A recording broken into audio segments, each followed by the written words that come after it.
You can hear God. It's just a matter of what are the ways in which he's communicating to you.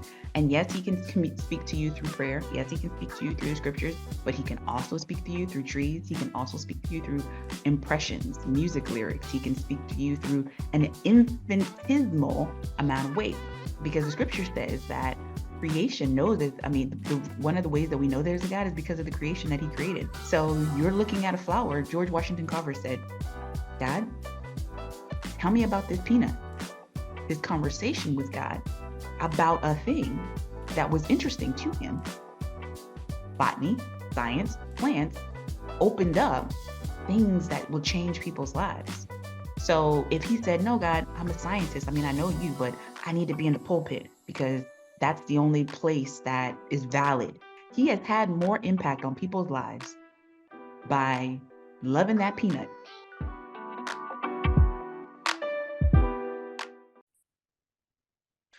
What's happening, everybody? Jay Moore, the Healthy Accountant, here with my partner, Shona Bell, the Freedom CPA. What's going on, Shona? Good afternoon. Happy to be here and happy about our guest. Yes, yes, yes, guys. We have an amazing, I'm talking about super awesome, super incredible guest that is with us today on the Beyond Freedom podcast. And I'm going to say a few things about her. She gave us a bio. I'm not really going to read it, but I'm just going to tell you a little bit about what I know about Mrs. Julia Winston. Julia Winston, she is the owner of Brave Leadership.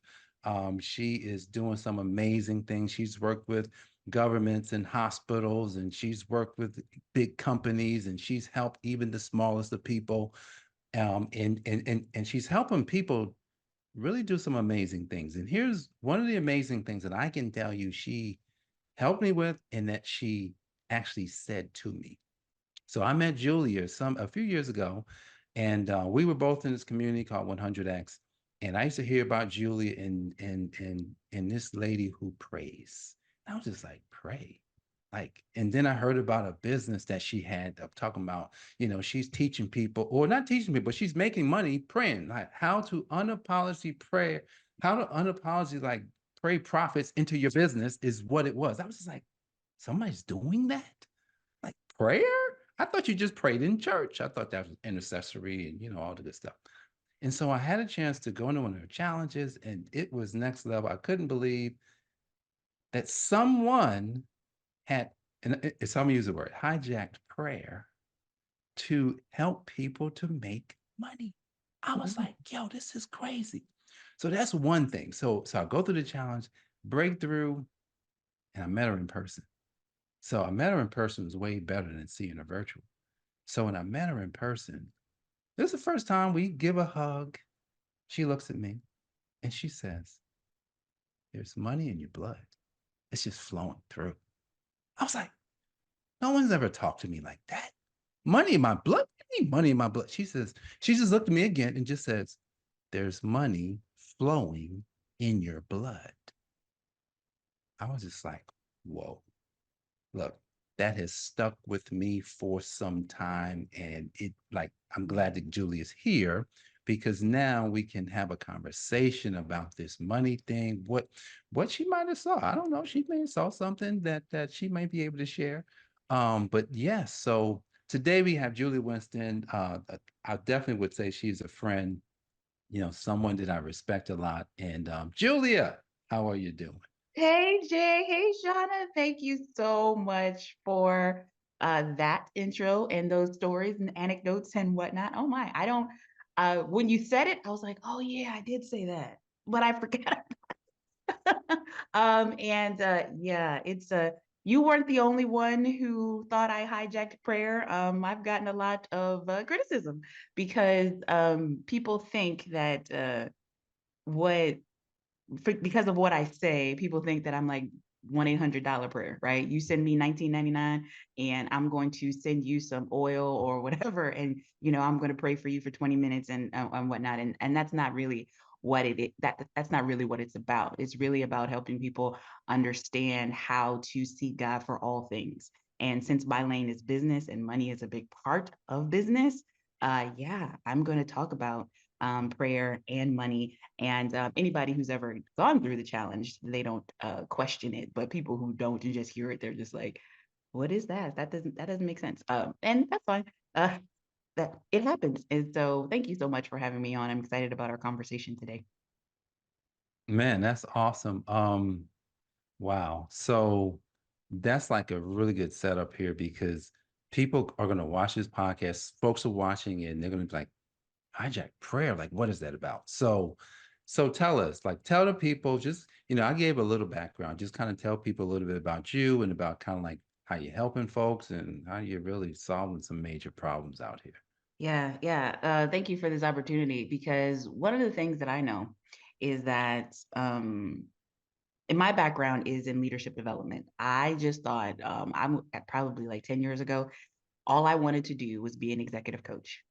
I loved Marshall Goldsmith. I loved what he did. And I was like, he's kind of like the father of executive coaching and whatnot. A lot of executive coaches try to pattern themselves after him. And I loved him too. And I was like, that's all I want to do. I just want to be an executive coach. Leadership development, my master's degree is in human resource development with an emphasis on business coaching and organizational development and all of that stuff. And so when I realized that there was this whole segment of corporate business where you could teach and train, training and development, leadership development, career development, all that. I was like, oh, yes, please. People said, Julie, maybe you should be a teacher. And I was like, I don't want to teach kids because they're going to talk to me like an adult and I'm going to respond as if they're an adult. And then I'm going to have a prison ministry, Jay. And I just like, that's just not my ministry. It's just not my ministry.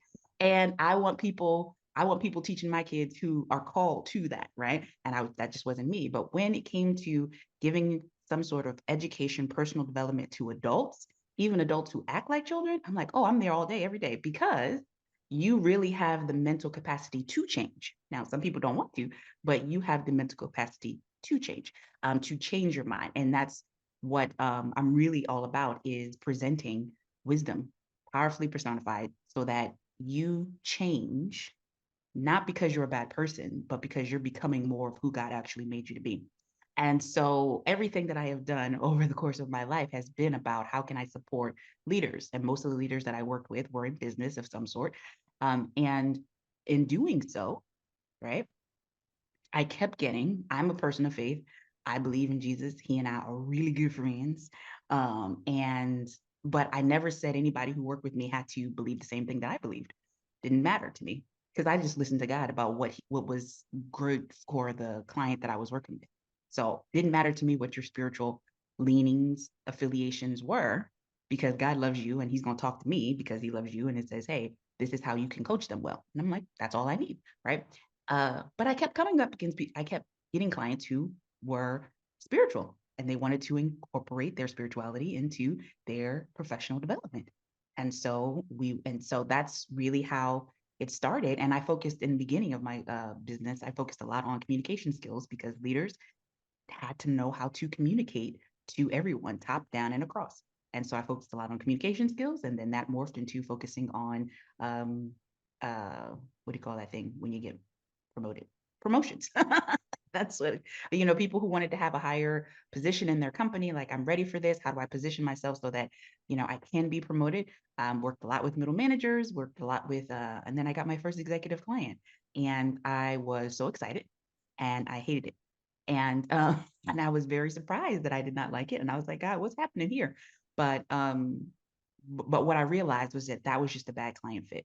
What was the good part of what I was doing is that anytime anybody has a goal, anytime anybody has a vision, that vision is spiritual. And the vision that you have to do something inside of your company, to do something with people, it's coming from a spiritual place because you don't see it. It does not exist anywhere else besides your mind, in your heart. It's a twinkle in your eye. And so now you have to figure out how to take that invisible thing and make it visible for the benefit of you and others. And that's very much a spiritual journey. So fast forward, prayer became I am a person of prayer. I think I've been in every type of prayer meeting there was. And I always loved talking to God, but I never liked going to prayer meetings, which is kind of interesting. And as I was kind of pioneering this thing that I was doing, God started talking to me about prayer. And I was like, hold up, God, wait a minute, time out. I'm an executive coach. Thank you very much. Leadership development is my lane. Thank you very much.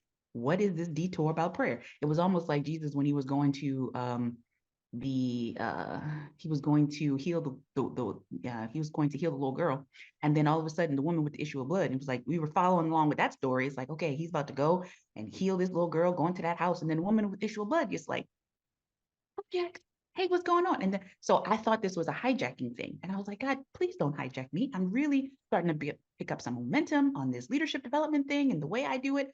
I'm really starting to pick up some momentum here. I hired by some, pretty big clients. What are you doing? And he was like, yeah, I want you to talk about prayer. I was like, but now one thing Julia will be obedient. I know, and we all do. Like, when God says something, you try to pretend like you don't, because it's like that ain't God. I mean, you just go get like 5 more fleeces, please, because that's really ain't God. You to do that. That make no sense. You're not telling me to do that. And then the Holy Spirit sitting there like, you heard me. Yeah, I did hear you. Okay, fine. What are we doing here?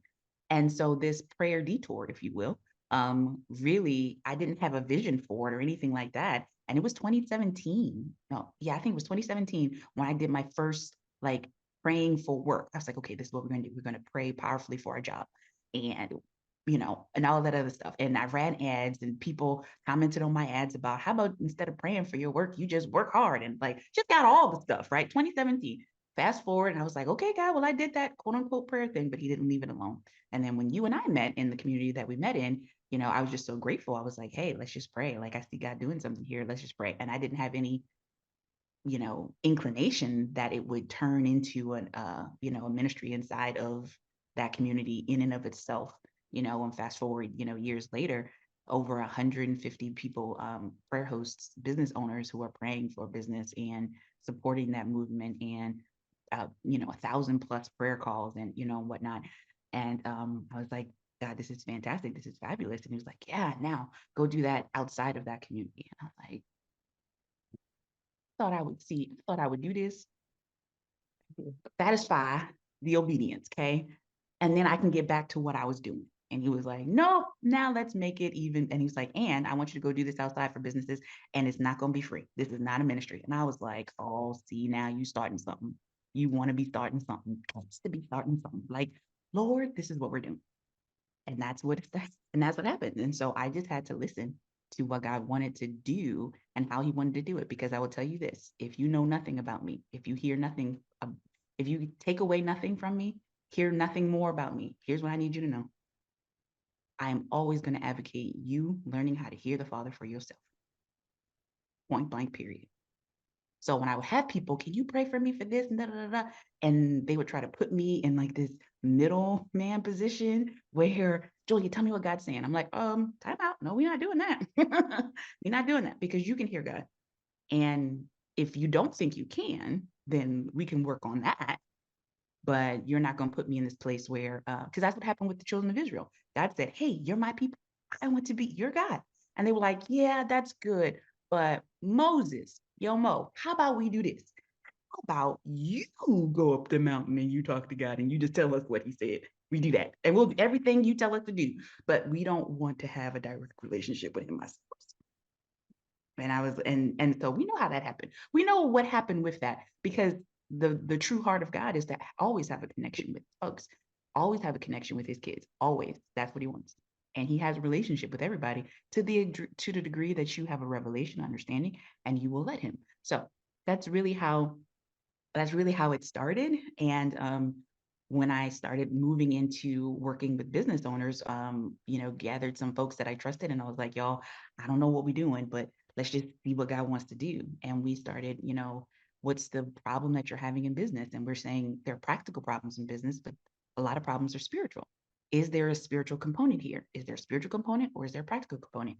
And one of the things that Brave really does, we blend the spiritual and the practical for the benefit of all. So we can get up there in the clouds and woo woo and all that stuff. We sure can. But if that does not equate to a tactic that our folks that we can share with our leaders, then we keep going until we get a tactic. Because there are a lot of business things online that's very tactical, and then there are a lot of a lot of things that are spiritual. And then If you're in the spiritual route, now you have to figure out how to make that practical. And if you're in the practical route, then you have to go, okay, let me filter this through my spirit to see what's happening. And we were like, we're not going to pit them against each other. The perfect solution is the both, because faith without works is dead. So faith and works work together. So yeah, that's what happened. And so we started, working with business owners. And when you start working with business owners, a lot of the problems stem around money and people. Those are the two, big ones. It's just the money, it's in the people. And so, yeah, so we put together some processes where we kept God and Holy Spirit first and centric, and kept pointing the business owners back to them hearing God for their business and helping them understand that they can and they will. And if you just surrender yourself to the possibility that you can. And we just became kind of like guides, right? Advisors, if you will. It's like, yeah, we're hearing from God too on your behalf, but we're not going to overstep our bounds and say, this is what God is telling us to do. This is what God is telling you to do. We're going to communicate and interact with you and say, what is God saying? Well, I'm not quite sure. Okay, well, what's your inkling? Well, this is what I think. Okay, so here's what we got, right? After you say so. And so, yeah, so that's kind of how it happened. And then money started moving for folks. There was financial breakthroughs that people were getting because we understood, the spiritual side of what was happening from money. And yeah, and I'm just grateful. I'm just grateful that I got to be a part of other people's stories. That is Wow. awesome. I can't wait to replay this. Thank you. Thank you. You're gonna have to keep me on track because I can like just No. This is great. whatever you So, need, however you want to direct. Like, I'm willing. well, let me ask you this, because we doing what we do, strategizing like point blank finances and taxes, we meet a lot of business owners, and it's not very traditional to ask people on those calls, what's the vision for your life? What's your purpose? Because we've learned that whether you're being successful, and people typically most come to us when there's a problem. Like Mhm. they're behind on taxes, they don't understand. Some come to us because they know the value in what we do. And we ask those questions, what's your vision, your purpose? And they're like, oh, I don't really know. So Mhm. then we get into these conversations because Jay and I are equally as passionate. It's just not totally our lane. But what I've learned is sharing a little bit of my background, my story of how I came to this realization of what the vision for my life is and how God aligned me with my assignment. So can you share, like, go a little bit back to when you were discerning what your vision and what your future? Now you've already shared how you got to where you are today, and and although you were like, God, you were obedient, but even before that, what made you decide to go into business? What made you decide to say, this is my route, that put you on the path of where you are today? Because a lot of people struggle, Yeah. grown people, grown adults, Oh, with like yes. Mhm. that vision for their lives. They just they wake up and sometimes they're in a job or in a business and they don't even know what they're doing. So Yeah. can you share how you got to that point? Yeah. How did I get into business? So I'm going to my disclaimer is but it's not a disclaimer. It's a point and it's a disclaimer. God knows how to communicate with each and every one of his kids. Okay. If you are a parent and you know the child, even if you have nieces and nephews, right? If you want to say something to a kid, it's like, I might have to talk to them in Pokemon, or I might have to talk to them in like make an analogy to Fortnite or something, or Care Bear. I mean, I'm dating myself now with Care Bears. Nobody watches Care Bears anymore, but whatever, Bluey, right? I think that's that's That's one good. out That's right now, good. right? You might have to, you know, connect with that kid on the thing that they're already connected to.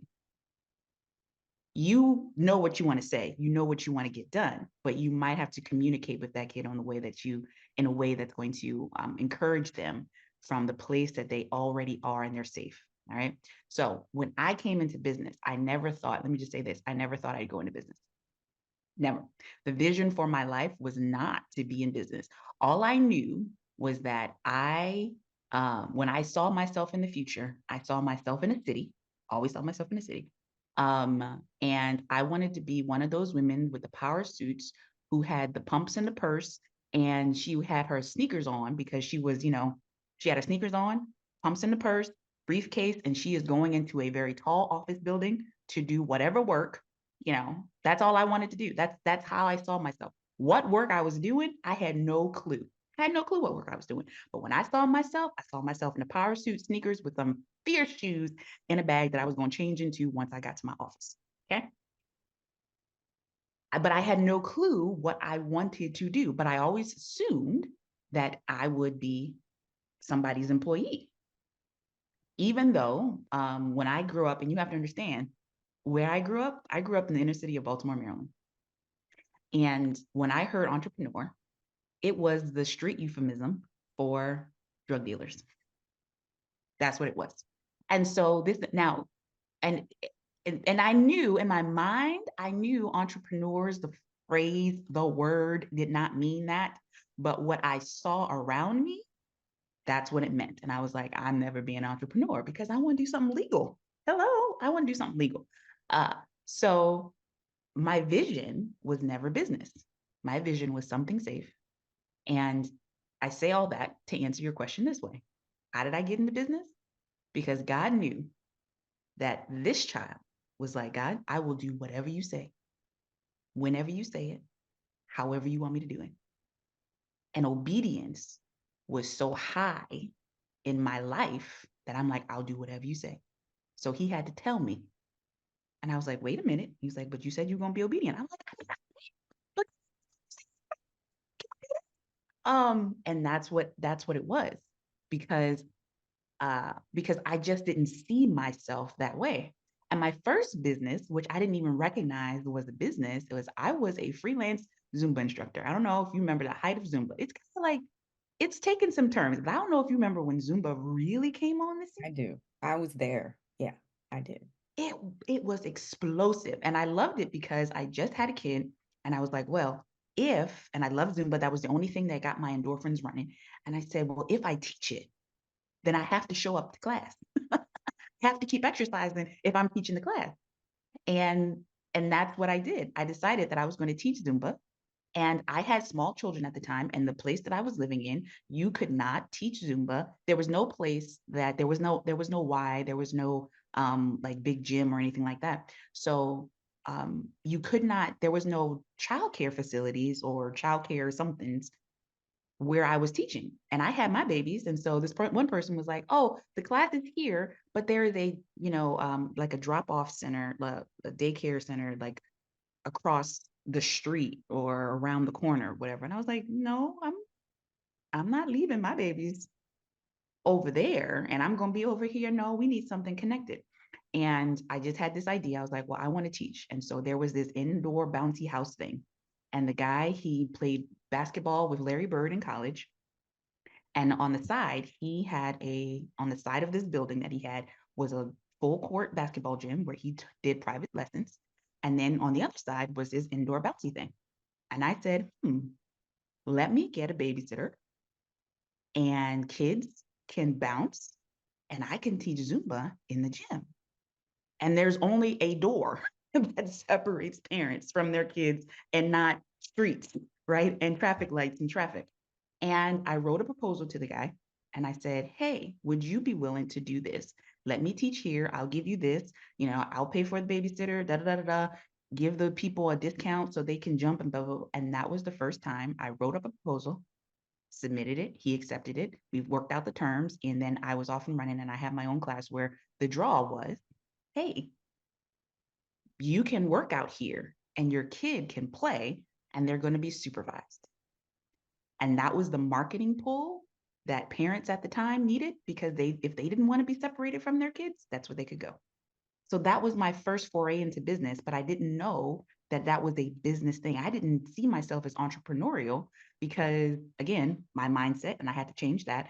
But I just saw, this is a need. This is missing. I have something that I can fulfill. And that was the first channel where I acknowledged money and gave it a place to flow into my life. And from that space, that's where I was like, oh, and I still didn't recognize it then. Had fantastic classes. My babysitter was fantastic. For 2 years or so, did that, made my little money on the side and all of that. And then God was like, hey, this thing, this communication thing, I'm not done with you with that. Go open up the business. Start teaching communication skills for leaders. And I was like, I don't know if I could do it. I don't know if I can do it. And for 6 months, after filing paperwork and all that good stuff, for 6 months, I just quivered in my corner and didn't tell nobody I was in business. The state knew, but that they were the only ones. I had all the stuff, but I was like, I'm not telling anybody about this because who am I? Who am I? This is not the vision that I had for me. And then I got my first contract and I was like, oh, but I can do this. Okay. And then that was the thing. So it came from, I say all that. I know I share a lot, but the way that I communicate with people is like, you have to understand God was a master communicator. So he knew if I tell her to do it, she gonna do it. And so that had to be the emphasis for me because the reason he had to tell me was because my background, my experience eliminated entrepreneurship from my own life. So to introduce me to my destiny, he said, I have to communicate with her the way that I know she will receive it. And she's my obedient child. So here's what I'm going to do. I'm going to tell her. And that's what happened for me. That's so good. That's like a couple things that I just got from all of that. And I love the way you share. Like, by the way, like that's Storytelling is great. I'm similar to you. Like I'll be like trying to be like, Jay, like, come on, like sometimes and then you said you overshare. You will overshare. You can't help it. Because hey, Shona, she's deep. Like she's real deep. But anyway, so you mentioned you're from Baltimore. And you mentioned something about this entrepreneurship and how it's like, hey, back then it's like those the entrepreneurs was folks on the street, which is funny, right? Because today I was saying, so I was doing something on my podcast, my other podcast earlier, and I mentioned what I learned from that earlier because I grew up in Newark, New Jersey, which is like little Baltimore too. And I realized that what I learned from that was it's been my kryptonite because here, you told me, okay, Jay, you got money in your blood. Now I know this, but then I look back to see what are the things that could hold me back. And so there's going to be some people who are like, man, I want to get my money right. And I want to be able to do this kind of stuff. So I'm going to ask a question around that, but I'm going to just kind of touch on this kryptonite thing that I came up with just today. I had one of those entrepreneurs living in my house, right?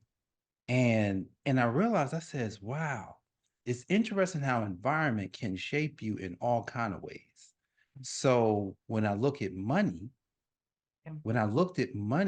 yeah, I saw mom and dad, they were good Christian people. They had blue collar and nursing jobs. They were doing the thing. But what impressed me the most was these other kind of like shady things, kind of like under the table, illegal. And I says, whoa. Now everybody has a kryptonite. No, I'm not dealing with the kryptonite anymore. Like, but that was something that I was like, when I look back on my life, like I was having to hedge myself on, am I going to do the right thing? Am I going to do the wrong thing? Right. Yeah. And the more that I've worked my way under the umbrella of the Father, right? I had to get out from under that other one. And I realized that, man, it's an ongoing thing, especially in the money realm. Like anytime you deal with money, there's temptations, right? There's temptations that we all have. And so people are going to watch the podcast and they're going to want to say, well, Julia, it sounds like you have a connection somewhere. Like, and you mentioned this connection and you help people to hear God for themselves. But really, like, how does that work? Seriously, like, how does someone hear? I mean, because listen, no, most people don't really understand that part. Yeah. How do I hear what God is saying? Yeah. And I would argue that people who say they don't or they struggle with that, what they're really struggling, it's not that you're struggling to hear God. What you're really struggling with is you're coming up against the limited view that you've been taught about what hearing God looks like. And then you compare yourself with the limited view that you've been taught and go, that's not me. I don't do it that way. So clearly I don't hear, God. Like, you couldn't have told me I was intercessor. I didn't like that word. And when we were, building out the prayer team inside of that business community, I didn't want to call the people intercessors because people have a funny interaction with that word. And it was like, all I need you to do is host. We just called them prayer hosts. You just host the call. Oh, I can host, right? This is what you do. You show up and we do this. And that took off any of the complications that you might have with that word. And that's what I'm going to say about when it comes to hearing God. We hear, and I say hear, and I use it very loosely because I don't mean audible hearing. I mean the way we receive spiritual information, right? I believe, so going back to the point that you made about, being in those euphemism entrepreneurs, right? Those street corner pharmacists, right? I believe that what a lot of those individuals have within themselves is problem solving and creativity. And they see how to problem solve, and they're very creative about how they problem solve. And that creativity, and they choose like the illegal route because it's like, well, if I do this, man, and that is innate, that was given to them by God. They see those things.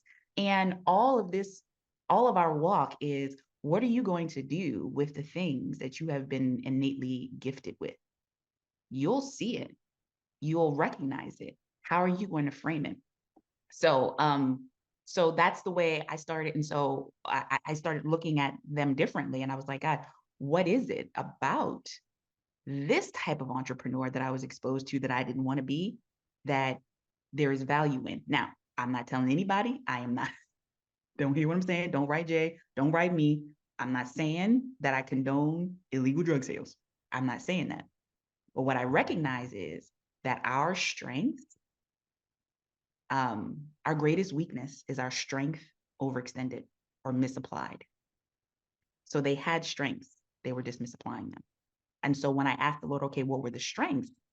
Then that's when we had a conversation, and that's when I began to see myself differently. Okay, but so that was the caveat. So to get back to your question about how does one hear God? Well, it's about reception, right? There are different ways that you receive information. You can have you ever looked at a billboard that's been there forever, and then one day you're driving by and then all of a sudden something on that billboard just pops out at you?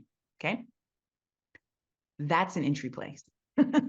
Right? You can hear God through other people conversations. Like, there can be people that you're having a conversation with, and somebody says one thing and it just stays with you, and you're like, man, that's the way. Like, what are the ways that you receive?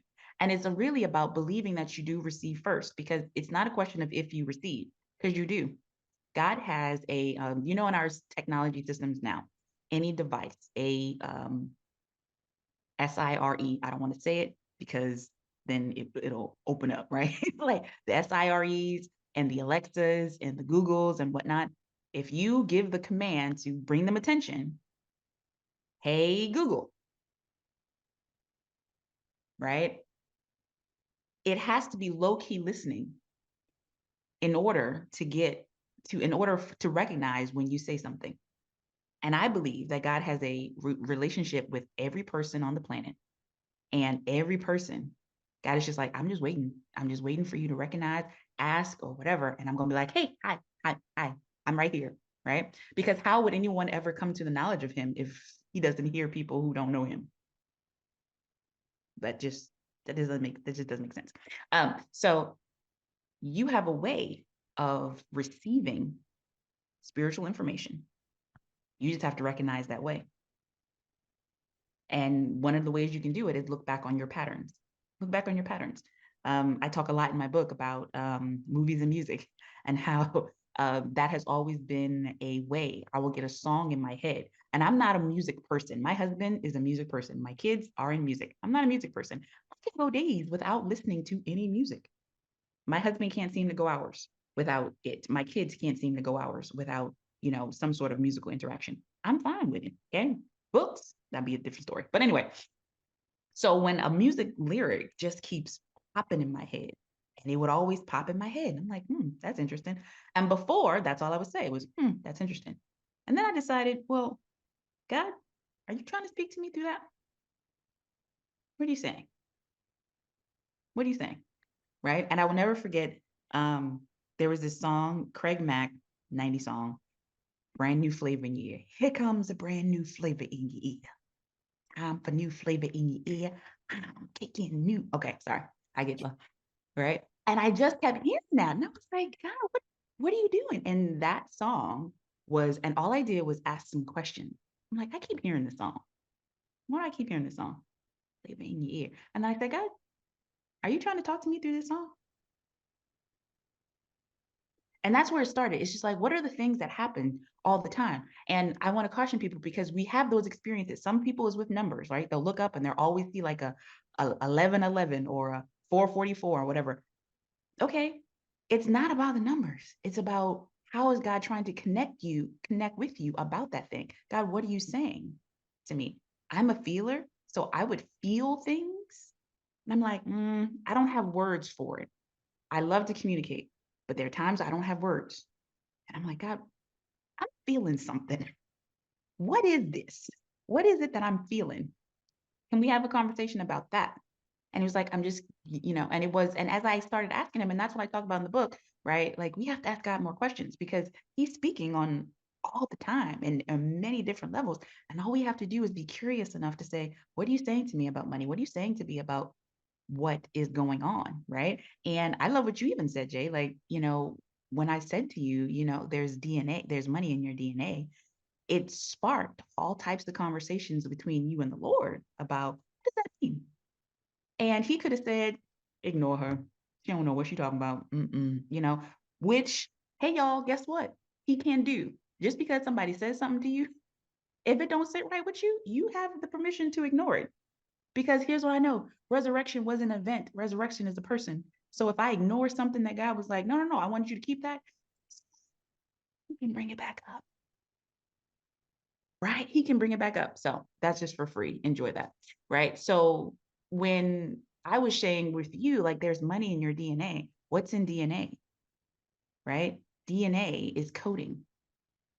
And in the coding of DNA, in the molecular structure, in your natural coding, there's going to be some things that when you see it, it's going to open up and develop in a different way. Right? So your ear structure, right? Whether you have attached or detached earlobes, that's in your DNA. So the different characteristics that you have are going to come through. And there's a characteristic that you carry when it comes to what you talk about when it comes to money that you unlock in other people. So this is the beyond freedom. Like it's not just the strategies. The strategies help people steward, but the characteristic of the DNA in them is really about building blocks for the life that they want to have, the life that is going to be that they actually have the permission to have, you know? So that's just a little snippet there, but yeah, you can hear God. It's just a matter of what are the ways in which he's communicating to you. And yes, he can speak to you through prayer. Yes, he can speak to you through the scriptures. Yes, he can speak to you through people, but he can also speak to you through trees. He can also speak to you through impressions, music lyrics. He can speak to you through an infinitesimal amount of weight because the scripture says that creation knows that. I mean, the one of the ways that we know there's a God is because of the creation that he created. So you're looking at a flower. George Washington Carver said, Dad, tell me about this peanut. And he was like, sure, well, tell you. And hundreds of inventions later. Why? Because his conversation with God about a thing that was interesting to him, botany, science, plants, opened up things that will change people's lives. So if he said, no, God, I'm a scientist. I mean, I know you, but I need to be in the pulpit because that's the only place that is valid for people who know you. If I want to make an impact on people's lives, that I have to be in the pulpit.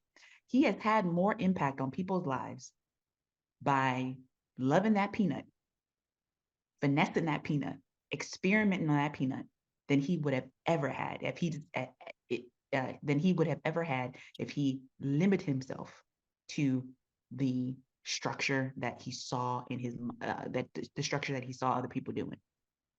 And that's where I'm like, yeah, what is God saying to you? How can you open up different things? And I've had the pleasure of working with so many different industries, right? From rodeo to hospitals to financial services to counselors. I don't know anything. I don't know anything about those businesses. I don't know anything about those industries, but I know how God speaks to his people. And it's not my job to get a vision for those industries. It's my job to help people understand the vision that God has given them and to walk it out in a very real and practical way. That's so good. Whew, Julia, you're on fire. And I can't believe all this time has gone by and we didn't get into your book. So we about to go there. But let me tell a 10-second funny. One of the ways that I believe God talks to me is if I'm about to send an email or a text and all of a sudden technology goes out, it makes me think, oh, wait, what did I do? Like, Yeah. God, what? Or if I'm fussing at my kids or something and I spill something, and then I just like, there's this rebuke, like, oh, wait a minute, was I just unkind? Like, I'm always looking for that correction. And it's so good because it always comes at a time where I'm like, Shona, what you doing? Yeah. But anyway, then I laugh at myself, like, this is it. So your book, so Jay gave this to me, I don't know, months ago, and he knows I love business, the Lord, and money. And if anyone listening to this love business, the Lord, and money needs to get this book, Pray the Kingdom Way. I have read a lot of books and I've noted up a lot of books, but this one is the more recent. And there's just so much in it. And chapter 6, it goes into the money. And I have like tabs and stuff, but I'm just gonna like keep it low key because you've been with this book longer than us. But we know we talk to people about money all the time and we see the spiritual block, we see the fear, we see the the mistakes and all that. And you talk in your book about the law of circulation. I'm like, where did she get that from? Did she make that up? Like the Lord gave her that. And then you have 11 spiritual facts about money. Number 8 talks about money needs direction and management and bookkeeping. And I'm like, oh my goodness. In that chapter, number 6, like chapter number 6, Yeah. what is the one thing that you, if there's one thing, okay, no, hold on. Let me finish the question. Let me finish the Okay, go question. ahead. One thing that you've seen brought up or just ignited most in your conversations with people, is it it's the law of circulation, like the issues, like the most that you've been able to kind of pour into people from that chapter because it comes up so many times. All right, let me pull from this. Let me pull from Yeah. the spiritual. That's what I mean. The Yeah, one yeah, yeah. that I know. Yeah.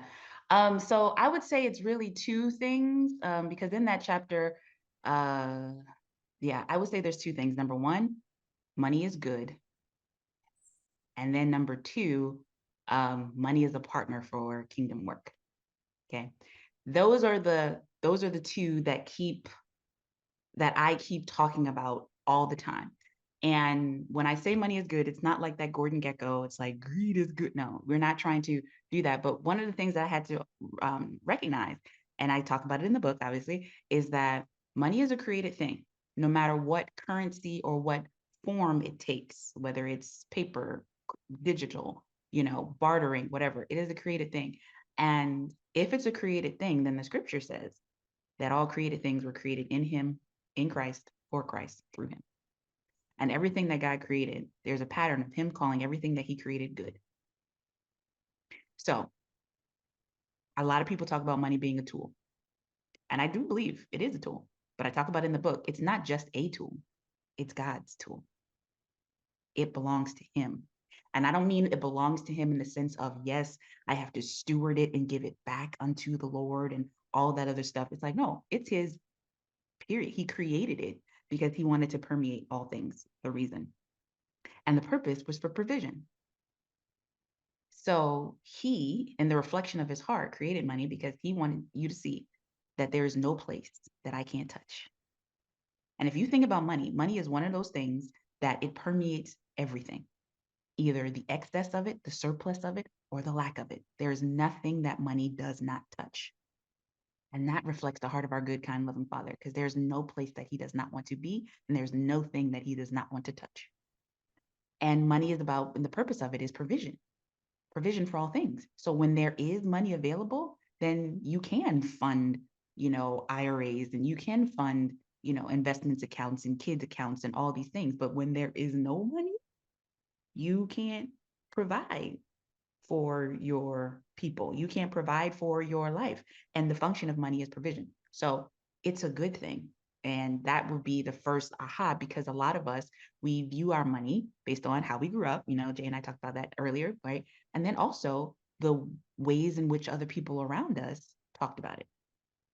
Okay. So that law of circulation, I heard a mentor of a mentor of a mentor. Like that's one of those things that I've heard in some of my masterminds that just kind of got passed down. And I don't remember who was the first person to introduce it. But it's like, yeah, it has to circulate, which is why it's called currency. It wants to move. Okay. And movement, anything that is not moving becomes stagnant, starts stinking, and starts rotting. And blood has to circulate. Our whole bodies are designed for circulation. And so that's the one that money's not just a tool. It's something that God created, which means it's good, which means it actually prefers to work for good. So I give you an example when we were interacting with this one particular client, and some money needed to be released for these CDs that forced a hospital system, and they were like healing CDs, and this hospital system agreed, like, yes, we'll have this music on in the thing, but the money was being held up, and it was like, well, Lord, what do you want to do about that?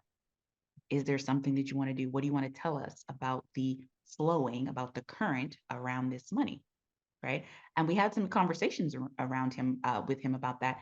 And we was just like, Lord, well, we just released this because anything. And then here's the thing that I didn't know that I was going to say that I did say was, and any place that this money is being held up in immoral or destructive or in killing ways, like the enemy comes to steal, kill, and destroy. So anything that this is being hijacked from, reroute it. And I can't tell you. And the truth of the matter is that it was released, and those CDs were able to be printed because it needs management, yes, but it also has to make sure it has purpose. And so, number one, money is good. And then the second thing I said was that, oh shoot, what did I say? Circulation. It needs circulation. Yeah, Money is good for the kingdom, or yeah, oh yeah. It prefers to work for the kingdom, right? So it is, and that's what I had to realize. So I'm sitting here, and I know a lot of people, they have their own beliefs about money, and they're believers who have their own beliefs about money. And I was like, that's fine. And while we're over here arguing about whether money is good, isn't good, there are billions of dollars in sex trafficking that are trapped because it's a created thing, that are trapped there because Christians want to argue about whether or not money is good. And then they say, no, money is not good. So then they don't create pathways that can take that fund and flow it to the organizations, the accounts, the deployment centers that are going to be for good versus evil. Okay. And that was the thing that I felt it in my heart. I told you I'm a feeler. I felt it in my heart. And it was like, money was like, I am trapped here because you too busy trying to justify why you need to be poor. I'm not saying everybody needs to be millionaires. I am. That's my calling.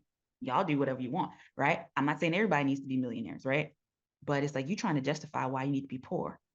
And we sitting over here trapped in this work because another law about money, it moves on that behalf of its possessor. So the intention of the person who has it makes a difference. So if the intention of the person who has money is to do evil, then that's what it's going to fund. And so that was a big one for me. I was like, no, God, this is yours. Because the scripture says that all of creation groans, waiting for the sons of God to reveal itself so that they can be redeemed from the curse. And I don't know if you know this, but because we have a redeemer, we also are redeemers. And so we can redeem things that have been hijacked from ill intentions and purposes. So that is, there is this level of understanding when it comes to my work about money, that it's okay, I'm here to redeem.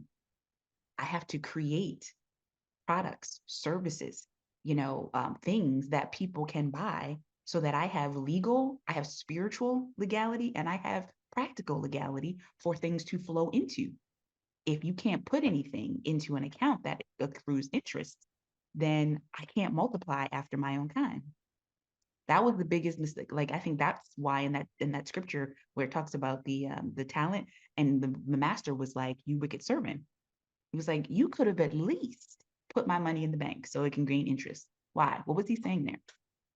What he was saying was, you restricted the thing that I created from creating after its own kind, from reproducing after its own kind, because everything that God created can reproduce after its own kind. So we as redeemers, we as sowers, right, as stewards, we have to understand, where's the ability for this thing to reproduce after its own kind. Now, not everything will, right? But so not everything, I'll say this, not everything is scalable. Not everything is going to be the thing you're going to do forever. But there are some things that you're going to do that's going to open up different channels. And then those channels can lead to bigger channels and other channels and, partners and all these other stuff. So yeah. So for me, it was the spiritual understanding of, no, this thing is good. Now I just get to create with God the ways in which he wants money to flow into my life and out of my life.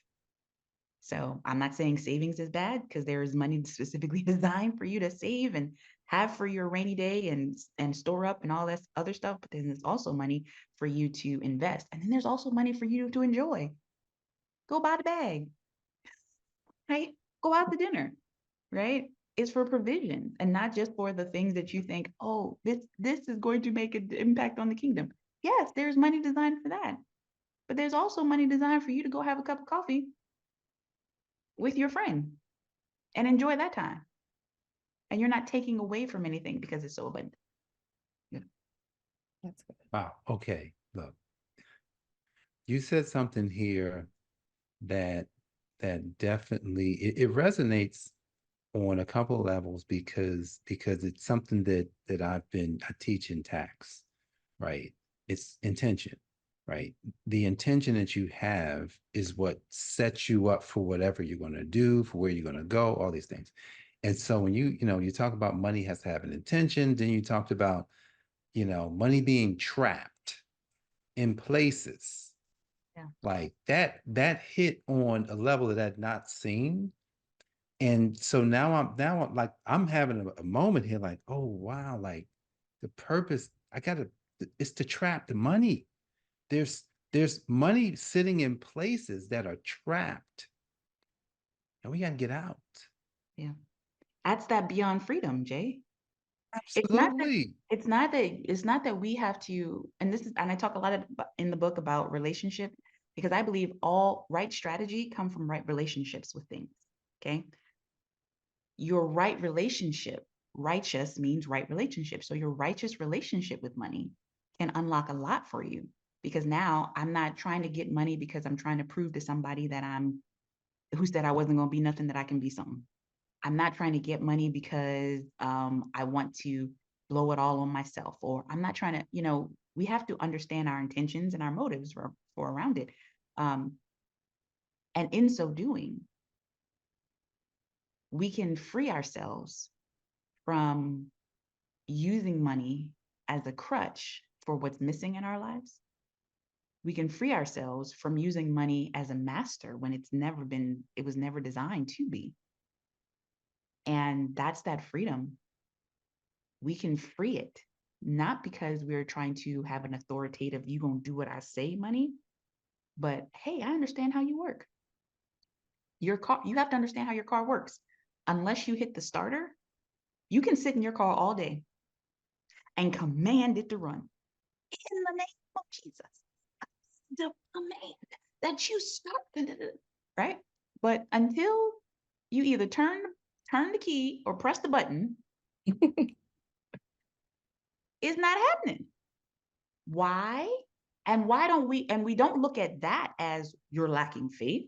It's like, no, you have to understand the function of the thing that you're talking to. You have to understand the relationship of how this thing works. Okay? You can command the car to run all day, every day. But your relationship with understanding how the thing does the thing says, I'm not really going to do that. I'm going to press the button to turn the ignition. I'm going to put it in the right gear. I'm going to operate the steering wheel. And that's where strategies and tactics and all those things coming from. Because it's not that the thing itself is bad. It's like our relationship with it. And so for whatever reason, we have this thing with money where we just start talking about, I'm going to command and I'm going to, because you're going to listen to me. And it's like, this is not the place for you to, kind of power struggle. It's like, we are in partnership. Father, what do you want to do with this? Father, what's my part in moving this money? What's the thing? And it's not just how can I move money? Because God is also, he loves you. So he will tell you, listen, I'm going to give you a whole bunch of strategies, but I want you to put that down for now because I need you to rest. I need you to wait because the thing that you're called to hasn't quite been built yet. It's not on and popping like some people's minds, right? And I talk to pioneers about this all the time because the thing that, again, it's a spiritual process. There's something that you have in your head that you don't see, that you see, but it's invisible and you have to bring it into the visible. And the process of doing so, it will require patience, will require education, will require discipline, will require creativity, will require understanding of your authority in this area for you to operate that way. And all of those things, God has a timetable for. God has a timetable for it. So just submitting and being yielded that way. So now I'm like, okay, we can do this, or nope, we're not going to do that. And I'm okay either way. Is this helpful? This is oh my goodness, I'm sitting here, I'm looking at the time. I'm saying to myself, I'm like, man, like, Julie, I feel like we could talk to you like for the rest of the afternoon, and I know we can't. Man, Shona, I want to just keep talking to Julia because she's a wealth. She's a wealth. She has so much, and so do our listeners, folks that will jump on this and see this at some point will get it. They're going to be wondering where to find Julia. But before we get into that, we got one. It's just one last question that we'll just have you just tell us about, which is like when you think of beyond freedom, what does that say to you? Or what does that mean to you?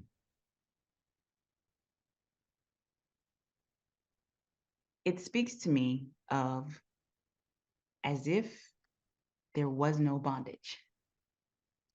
Because freedom implies that there was constriction at some place, at some point.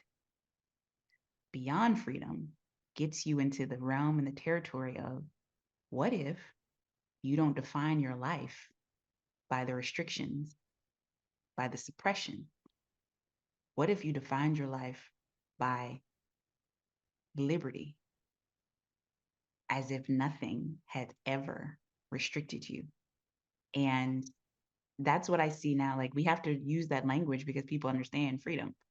And again, master communicator. Okay, you understand freedom, but there's a place beyond freedom where it's as if lack, restriction, suppression, oppression never existed. And what could your life look like if you weren't trying to overcome, but you were just becoming, just being? Wow. That Well, Listen, yeah, we could just throw the mic away. Just throw it down. That We is, created that, and oh well, my but goodness. I've never heard it defined that No, that takes me to where I was. Listen, you remember when, okay, so that name, that the way that name came about is so interesting because I think Sean initially saw Beyond Financial Freedom. And then one day it flipped way. in my head. It flipped in my head, and I went and I got the URL. And then I set up a business. And then Shauna came back. She says, it's wait, it's beyond freedom financial? Or it's not beyond financial freedom? I says, no, it's beyond freedom. I said, I saw something. Like, and at the time I didn't really know what I was seeing. I just said, this is something beyond, there it is, beyond where we ever thought we could go. Yeah. And it never stops. That's what beyond is. You just go, you just keep going. It never ends. So, Yeah. whoo, Julia, thank you, man. That was like, And awesome. can I say this to you too, Jay? Because one of the things that I believe, like I'm not in the financial, again, techniques, the widgets of it, right? But one of the things that I believe that God is going to be doing with a lot of his kids who are in the financial widgets, and if they lend their ear, is he's going to be talking to you about helping people understand and steward excess, not just the enough. Because not just the penny pinchers, not just the, okay, this is my budget, this is my limit, and all of that. And we need that. That's important. I'm not saying it's not important, but there is a contingent of people who wealth is their destiny in a very large way. And the idea, and they didn't come from it. Okay. They didn't come from it. So the idea of how do I operate when there is so much and people get afraid of freedom. And there has to be a way to encourage people to don't be afraid of it. Because what you're afraid of, then you'll go back to, right? You'll go back to, wait a minute. That's what happened with the Israelites. They were free. They were 100% free. Then they get out there and they like, well, at least we had leeks and meat and all that other stuff. I mean, back when you were slaves, that's what you're telling me right now. Like you want to go back there because I don't know how to steward. I don't know how to exercise my freedom. And that is a place where I believe God is going to be raising up many different people in different spaces, coaches, consultants, marketers, I mean, different areas to say, here's how you steward the freedom that you can get off the struggle bus. You don't have to act, you don't have to sing that. How you going to pay your rent? All your money spent, right? You don't have to sing that. You don't have to sing that. That's not where you're called to. What you're called to is, God, there is so much here. Give me wisdom on what to spend, what to waste, what to invest. Like, give me wisdom on all of that and make it okay, right? There was a study that was done in the workplace where they were studying people who took vacation, and when you had 2 weeks, people who had 2 weeks vacation, use it or lose it, they took 2 weeks vacation. People who had 4 weeks or 6 weeks, any HR policy that said, hey, this is how much vacation that you have, take it or leave it, people took the vacation that they was given. And then the study showed that now in places where the policy was there's unlimited vacation, you can take as much vacation as you want. Go through the proper challenges, tell the people, right? But you don't have a use it or lose it. You can say, I'm going to be out, whatever. And the study showed that when they had the freedom to take as much vacation as they wanted, people took less vacation. Why? Because they did not know how to steward freedom. They were so used to operating within restraint that when the restraints came off, it was a whole new territory and they were scared, right? Because people talk about, people who are enslaved, why didn't you leave? Or in their terrible situations, why didn't you leave? Well, because I know this. I don't like it, but I know it. I know how to operate. I know how to maneuver. I know how to do this. I know how to penny save and pinch and all this other stuff. I know how to do that. But when it comes to when you can go and buy something outright, then it becomes, is this the best financial move? Is there something else that I can do? Should I be leveraging something? When you don't have to ask God, right?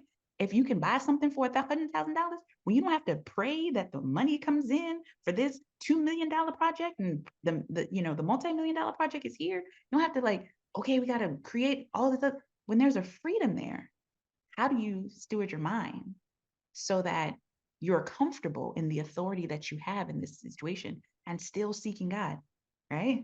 I love what Jim Baker says. Not that Jim Baker, not the one with Tammy Faye, but uh, James Baker, Walk with God. And he says, people ask how much money is too much. And he was like, whatever amount takes you away from trusting and believing in God. And so what we want to do is we want to say, okay, this is how much I want because this keeps me relying on God. And I'm like, Lord, teach me how to rely on you when it's a billion with two B's. Right? Like, teach me that. Like, how do I rely on you? Teach me those skills, right? Because it's necessary, and I believe that time is coming.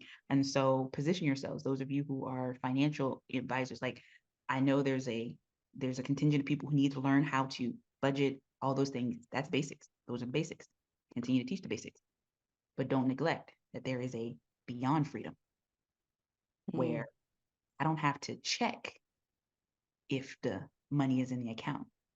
I already know it's there. And what does it look like for me to move and operate in the spaces I'm called to when excess is my base? That's so good.